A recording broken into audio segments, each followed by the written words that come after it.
affecting millions of taxpayers. I guess I just went on in the call and It's ABC News Tonight. And Dave, thanks for joining us on this Saturday. I'm Tom Yamas, and we begin tonight with reported new what bombings did you by use President for Bashar phone? al-Assad on his own people in that same Hello? town where dozens died in that chemical attack. This has new images I on swear, I ain't never known you to have a bad taking off phone. from the same airbase targeted by U.S. Tomahawk missiles. President Trump now defending and explaining the decision not to bomb those runways. And tonight we hear from one of the most visible victims from that Syrian chemical attack, the father of baby twins killed by those chemical weapons. ABC's Alex Marquardt bringing us up tonight. Tonight, that Syrian airbase hit by the U.S. military back up and running. New photos showing jets taking off less than 24 hours after the missile strikes. The charred markings from the U.S. bombings seen on bunkers. New images showing destroyed aircraft and bombed-out fuel tanks. And satellite imagery showing damage to aircraft shelters, but the runway untouched. Tonight, the president tweeting in defense. The reason we generally don't have runways is that they're easy and inexpensive to quickly fix. The Pentagon says it was this base that a plane took off with the deadly nerve agent used in Tuesday's horrific chemical attack that killed people. And that town bombed again today, according to a watchdog group. There is some irony here that it does appear it's okay for Mr. Assad to blow up his people. It's just not okay, I guess. When President Trump announced the strike, he repeatedly pointed to the children who were killed. It was a slow and brutal death.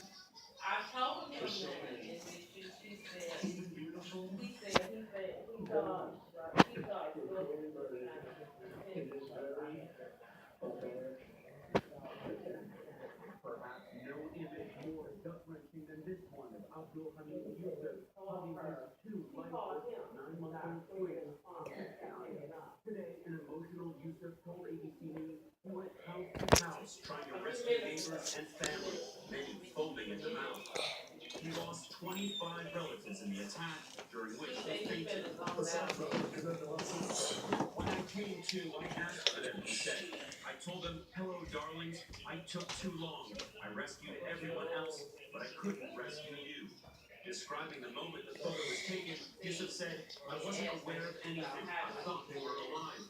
I was expecting them to hug me back. That father's story, those images, so devastating. Alex joins us now live. Alex, the big question tonight, will Syria respond to the U.S. attack? And we know today's reported new bombing by Syria of that town where the chemical attack occurred. Was that retaliation? they keeping themselves for love, so Well, all it's we can unclear do whether is this eat. specific Syrian attack was in response to the U.S. strike, which Syrian President Bashar al-Assad has called an excessive act. After the rescue, we are essentially seeing the reaction now with defiant Assad saying we're going to continue carrying out bombings, continuing launching our jets from that base that you just struck. Tom? Alex Marquardt reporting live from the region tonight. Alex, thank you. Digging deeper now into the decision around that strike, plus the brewing civil war inside the West Wing between two of the president's top aides. ABC's David Ryan reporting from West Palm Beach tonight. I don't know, The somebody. president still insists the Tomahawk missile strike was an unqualified success, tweeting out, congratulations to our great military men and women for representing the United States and the world so well. Not long ago, Trump was reluctant to intervene in Syria. We don't want Back in 2013, when President Obama wanted to punish Syria for a previous chemical attack, Trump tweeted, what will we get for bombing Syria besides more death and possible long-term conflict? Obama needs congressional approval. Trump informed Congress only after the missiles were launched. ABC's George Stephanopoulos asked Secretary of State Rex Tillerson if the strike signals a change in U.S. policy towards Syria. This strike was related solely to the most recent horrific use of chemical weapons against women, children, and as the president said, even small babies. And we're asking and calling on Bashar al-Assad to cease the use of these weapons. Other than that, there is no change to our military policy. Even as the president was juggling two major foreign policy issues, China and Syria, he also had to intervene in an escalating conflict among his own senior staff. Chief strategist Steve Bannon and son-in-law Jared Kushner were allies during the campaign, but sources say lately the two have clashed, with Kushner pushing for greater engagement with the world, Bannon with the strategy America First. ABC That's me News has calling learned the you. day after Not these crazy photos were stuff. taken at Mar-a-Lago, Kushner and Bannon sat down Friday in an attempt to settle their differences. Chief of Staff Reince Priebus also attended the meeting, but White House officials deny any imminent shakeup.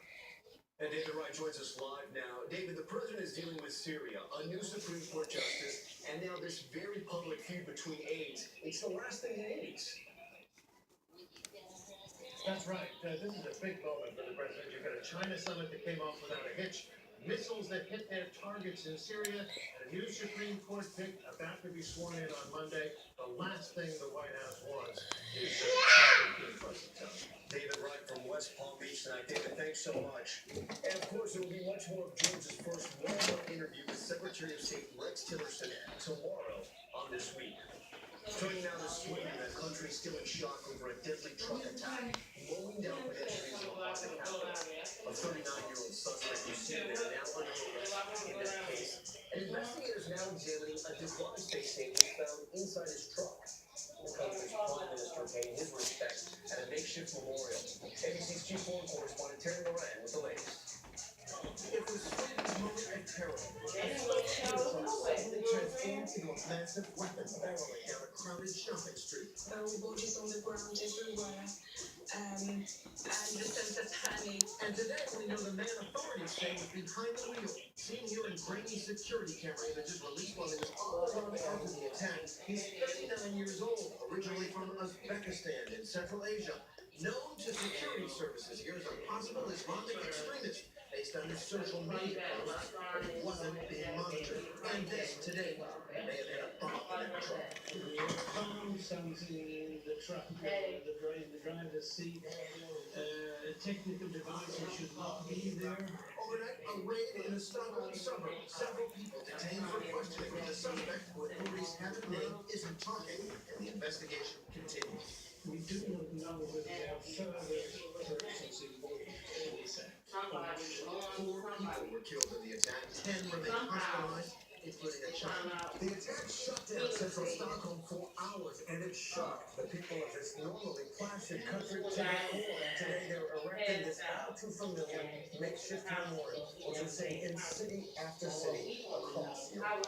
And now a grim pattern. Trucks and cars, so ordinary, so ubiquitous, increasingly weaponized by terrorists. Nice in France last July, a slaughter on Bastille Day, 86 dead. Berlin, Christmas time, 12 murdered. Just last month in London, 5 killed. And now, Stockholm. Terry Moran, ABC. You gonna go? We thank Terry for that report. Back here in London, the intensifying manhunt for the suspect, police believe is armed and dangerous. Investigators I'm gonna tell, well, I don't know if Lisa will go. Lisa wants to go.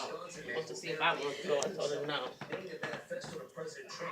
Cause Ella, she's at home. Ella was saying, you gotta have your number. Tonight, authorities are asking for the public's help to Yeah. find this man Ella seen was here saying, I don't in know. illegally image and believed to be plotting an act of mass violence. Continues to remain a threat.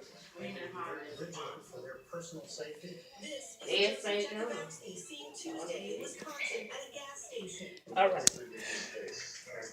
Jack Kavowski posted this They disturbing finna go video over to there his at social media 8%. account She that called same Lisa, they day, gonna go. also mailing this Oh, envelope to the president.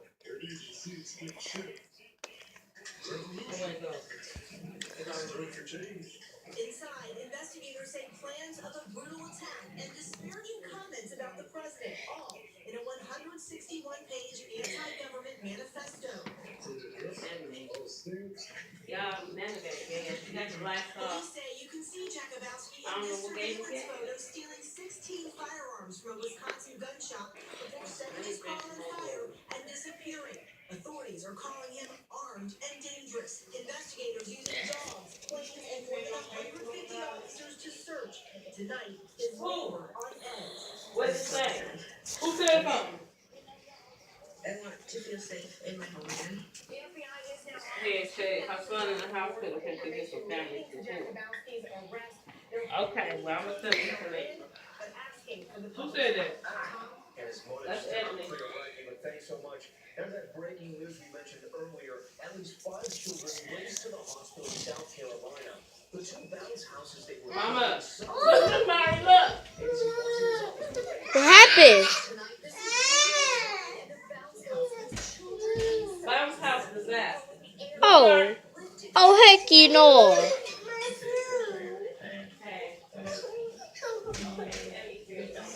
Mama, my shoe. Mama, my shoe. Don't you see me doing something? Don't you see me doing something? They're on the wrong foot with your retarded ass. Now take them off. They gonna have to. They gonna have to. These are gonna have to turn off.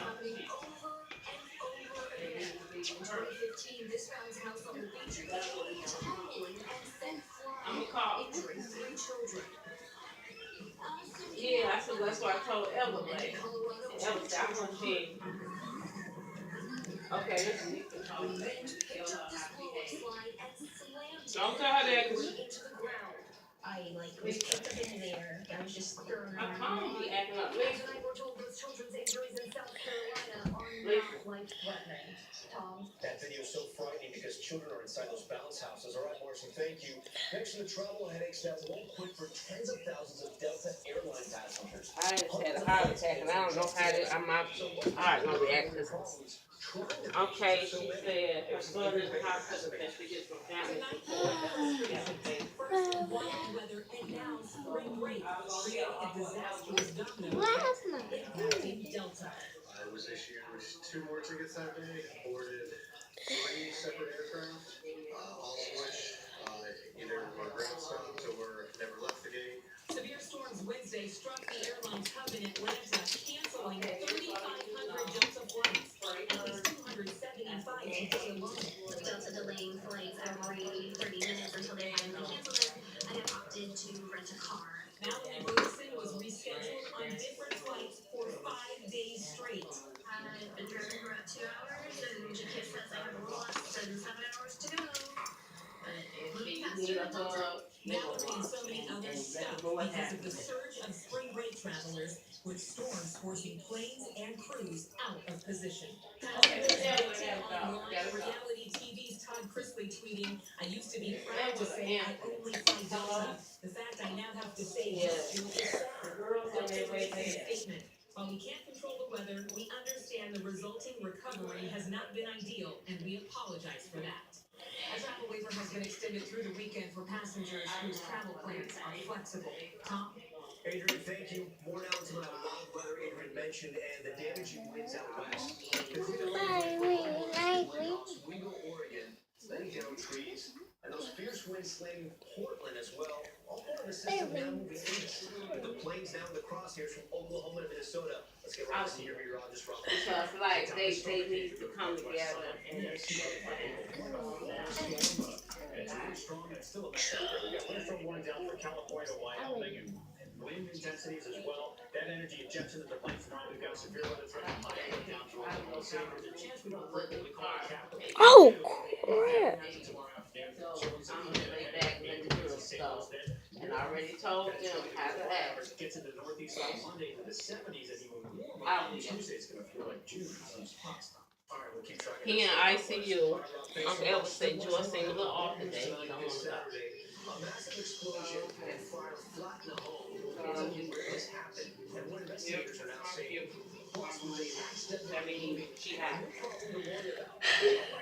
You ain't right ass. Come on now. He trying to be polite. He know what the fuck that means. Come on now. It's either you off or you mourn it or you grieve it. Yeah, she seemed like Cookie. She sound like she hurt. He said she sound like she off. She's off today. You ain't got no sense. So you know what that means. You already know Mark, what you doing when you do that? Huh? What you doing when you do that? What? With that? Watch